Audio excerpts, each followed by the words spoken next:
Hey everybody, Spaceman Spiff here with episode 30, I believe, of Spaceman Climbs. And for this episode, we're going to do an Orc versus Undead on Secret Valley again.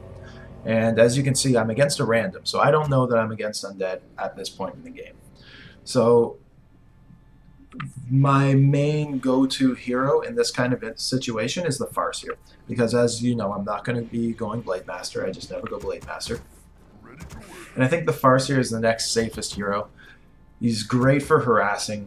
I get kind of like, with the wolves, you get a constant supply of units, right? So you can just kind of stay in an opponent's face for as long as possible, and that's effective against all four races. I can do Wisp harass against a Night Elf, I can do Acolyte or Death Knight harass against an Undead, I can do against an Orc, I can put damage on peons and force him to put peons in burrows, and against human, I do it all the time. That's like my go-to strategy against human, is just Farseer grunt harass and maintain that pressure all game. So that's probably what I'm going to be going for here. I think that's what I'm considering at this point. Neutral heroes are fun. Shadowhunter and Torn Chieftain are definitely just weaker early on, especially if I'm against, say, a human opponent right now. And I obviously haven't scouted because I'm a very weak player. So I'm going Farseer, and I'm thinking I'm going to try and maintain a really strong harass with my Farseer and get away with the tech. And that's why I've gone with a Voodoo Lounge early, so I'm going to, hopefully my hero will come out, I'll be able to buy a Healing Salve and a Clarity Potion immediately and go for a prolonged harass. That's my thought process, and I'll tech as quickly as possible. That kind of allows me, well, the tech is kind of, it's definitely a greedy play, right? It's absolutely a greedy play. But I'll be in his face, so hopefully he won't be harassing me. I now know that he's undead, so I'll be able to hopefully keep him pinned in his base. And if I see some form of aggression coming, I can always build a barracks after I've teched. It's not like I'm committed to not building a barracks after you tech first. And if not, I'll be able to read the situation, and then on tier 2, I can build 2 bestiaries, I can build a Spirit Lodge in a bestiary, I can build just one and immediately go into tier 3, so I'm kind of, that's my game plan at this point. Harass / scout and reassess when I know what he's going. So immediately my Farseer goes out. I did not buy any items because I'm bad at the game, so that's definitely a mistake. It would be nice to have a Healing Salve and a Clarity Potion on me right now. But it's not going to stop me. I'm still able to deal a lot of damage with my wolf harass.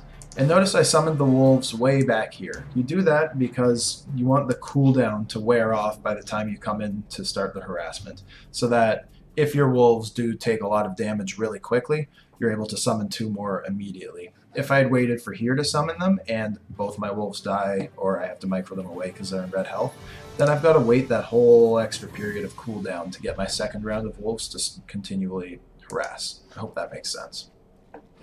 So I come in, I see more or less it's a Crypt Fiend build. It's not a standard Crypt Fiend build. His hero's out a little earlier. We see he's already bought Dust of Appearance, so he was for sure expecting to be against a Blade Master. When he scouted this, he probably saw just the Voodoo Lounge and assumed it was a Blade Master tower strategy or Blade Master tech. Either way, here we go. I'm trying to put as much damage as possible on the Death Knight because he has no means of healing. So if I can keep the Death Knight pinned, if I can keep putting some damage on him, it's going to add up over time. And let's look at this. He is not teched yet. I'm already almost halfway through my tech, so this is good for me, right? Even though neither of us are gaining experience, level 1 is really a big deal for me because I'm getting away with greedy play, whereas he's trying to do self-explanatory. He's trying to stay tier 1, get more Crypt Fiends. He's playing a more slow, creep-oriented game, or harassment-oriented game, but it's not working out for him. So I don't think he's gotten any kills yet either. I have to be very careful around the Nerubian Tower. But he's not able to really do any. With one Crypt Fiend, I can micro my wolves really effectively against them. He doesn't want to waste a Death Coil on a wolf. The experience is not worth that. And I don't want to try and focus a Crypt Fiend because I don't think I'm going to be able to deal enough damage to deplete his mana. Right? He would probably have 4 or 5 Death Coils in the amount of time that I'm focusing Fiends, and I don't think I'd gain any ground there. At least by putting damage on the Death Knight, it's going to add up over time, and he has no means of healing. Oh, got away! Massive. Massive. So now I'm starting to take Oh no, I thought he was going for my Farseer and then went for my wolf again. It's going very well though. My tech is almost done. I've got a war mill and 2 more burrows almost completed, so I'll be at my 50 food max limit. And I think, has he even teched yet? Yeah, he's teched. And now he's got 3 Crypt Fiends, so it's getting more and more dangerous. I have to tread very lightly, especially if he decides to start spamming coils on my Farseer at this point. But I decided I can try and keep pressure on still. If I can interrupt this... Yeah. Yeah, so this is not a bad spot for me. I'm going to take more damage on my Farseer, but his Death Knight has to pull away. I think I'm going to be able to force a Death Coil here. Yeah. Not going to be able to kill anything still, but just keeping his Death Knight on the back foot like this, I really can't emphasize enough how important that is for me here.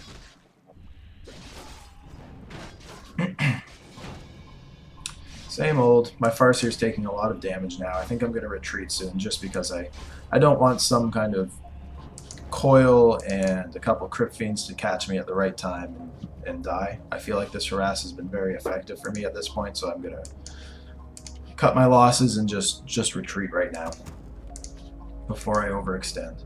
I am getting a Tauren Chieftain, and both my bestiaries are almost completed, so I'm going to be going for mass Wind Riders or mass Wyvern, which is kind of an old school strategy. I think people used to do it. I remember pro players going for these mass Wyvern strategies with a Blade Master and then Tauren Chieftain several years ago, and it kind of fell out of favor, but I think it's really strong, and it can be very effective if played correctly. The fact that I was so far ahead in my tech meant I could definitely get away with putting these up, and I'm going to have time, I know, to get 4 Wyvern out, because if I just get 2 when he attacks and he's got web, then I'm in trouble. But once you start hitting critical mass numbers, well, critical mass, whatever that means, once you start hitting large numbers of Wyvern, they kind of trade effectively against Crypt Fiends. And now they used to play it with a Blade Master, so you would have that damage output, but with Chain Lightning and Shockwave, especially level 2 and level 3 Shockwave, Crypt Fiends are very vulnerable, right? And so really my game plan is going to be try and trade efficiently against Crypt Fiends. I'm not going to be trying to focus fire heroes. I'm going to be trying to just pick off 1 Fiend at a time in the fights. Right now, though, I only have 2. It's not the time to attack. Even though he doesn't even have web yet, I'm not going to be able to deal enough damage with these 2 to deal anything. Instead, I'm going to try and exploit my tech lead. I'm going to try and creep this stuff out as quickly as possible. Try and get to at least level 2 heroes, because my Farseer gained 0 experience in that entire harass, right? I don't think I lost many wolves, but I didn't kill anything, so my heroes are relatively low level. Let's see, this is going to be 6. I'll probably, I'm killing off a peon, so I'll drop to 46 of 50 food. And that will allow me to get 1 more Wind Rider, and then I will have 7. So 2 heroes and 7 Wind Riders is what I'm going to be capping at. Creeping this out, it just makes a lot of sense. Having the Fountain of Health is so important for Orc. Being able to micro back here when you're on the offense. When you're on the offensive and being able to micro grunts or Wind Riders or whatever back to a Fountain of Health, that's just so helpful. So creeping this out is nice. Robe of the Magi is a great item for me as well. I put it on the Tauren Chieftain. No, yeah, that makes sense. I transferred over to the Farseer. I just want that. Right now, level 1 Shockwave is not that big a deal, and I think having the extra mana for both Wolves and Chain Lightning is going to be important. There's my 7th Wind Rider. I don't have any upgrades. Should definitely have some upgrades. I catch a Gargoyle, so I don't know if he... I think it's just a Scout Gargoyle, because we saw he was going Crypt Fiends, and it doesn't make sense to go Fiend Gargoyle. That's just not an effective strategy. And look at this. What am I doing? They're so strong against... I keep saying Wind Riders now. I don't want to. I want to call them Wyvern. But here we go. So he's level 3 and 1 compared to my 2 and 2. I have my full 50 of 50 army healing up that 1 Wyvern that was attacking the Gargoyle, just like I was saying. And now I'm going to expand.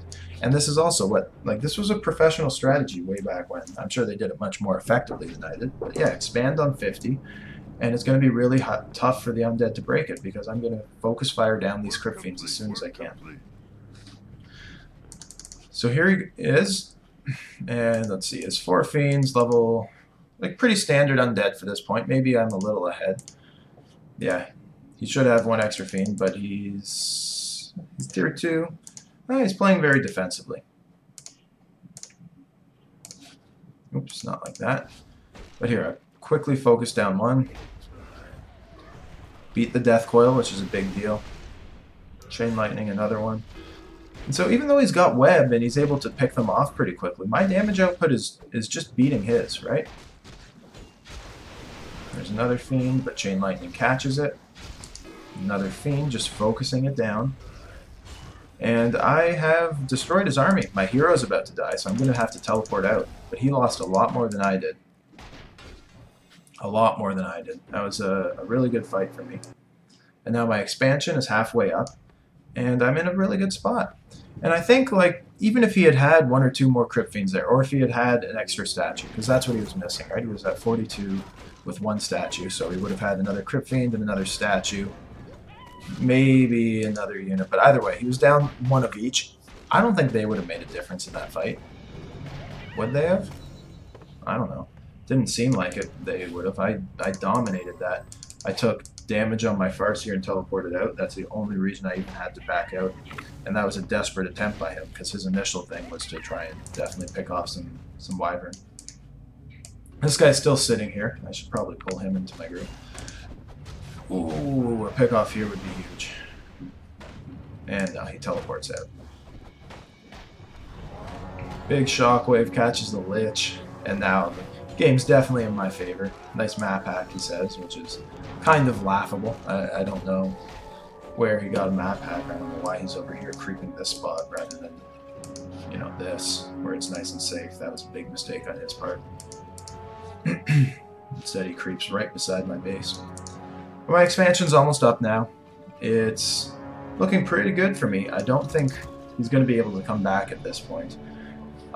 Gargoyles are going to be his answer, right? Notice I have queued up to 70 food. This is going to be 80 food, and I broke upkeep immediately.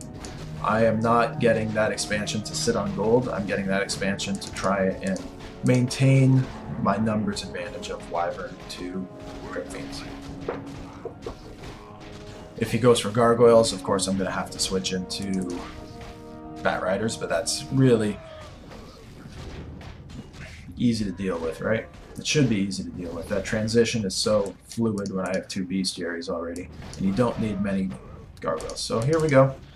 Sorry, you don't need many Bat Riders. So he comes in, gets 1 Wind Rider, makes me teleport, gains some ground, but I'm level 3/3 still.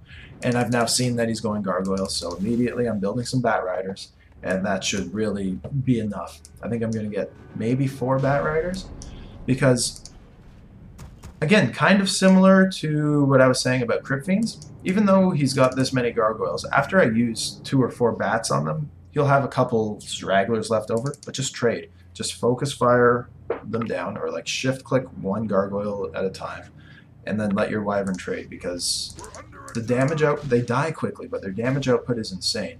And once they start having that numbers advantage, they'll kill things very quickly. So here I'm going to get... Oh, not yet. That was Chain Lightning, though. Chain Lightning's nice against Gargoyles as well. Obviously, Shockwave is kind of lacking, but what are you going to do? So I'm going to try and get him to clump up his Gargoyles here. So I'm baiting him with 2 Wind Riders. I'm going to hopefully have him chase the Wind Riders so that the Gargoyles kind of clump up into a ball, and that's when I'm going to try to use my Bat Riders. We'll see how it works, but that's the thought process here. I think it kind of worked out for me, but now I have just shift-clicked the Gargoyles with my Wyvern, and they're all dead, just like that. So that fight, again, went really strongly in my favor. I got some really good Bat Rider kills, or Bat Rider explosions, but there's nothing you can do at this point. Absolutely nothing you can do. My heroes are too strong. That'll be a kill. This will be another kill. If he even stays that long. No, Donald Duck leaves the game. So that was, you know, it felt a little tighter when I was playing it. Watching the replay now, it feels like maybe I was more ahead than I thought I was at certain points. But it was still kind of a fun game. I thought it was kind of interesting. You don't see too many mass Wyvern strategies these days. And it's something that I kind of think of it like Gruntapult, even though Gruntapult is much older. It's a strategy that worked really well for a long time, and there haven't been many balance changes since they were really in their prime. So even though they've completely fallen out of favor, they're still viable strategies, and they can still win games. Absolutely. I like to try and showcase those from time to time. Anyway, thank you for watching. I hope you enjoyed it. Questions, comments, criticisms are welcome. If you could subscribe, I'd appreciate it. If you liked the video, if you click like, I would also appreciate it. And either way, have a great rest of your day.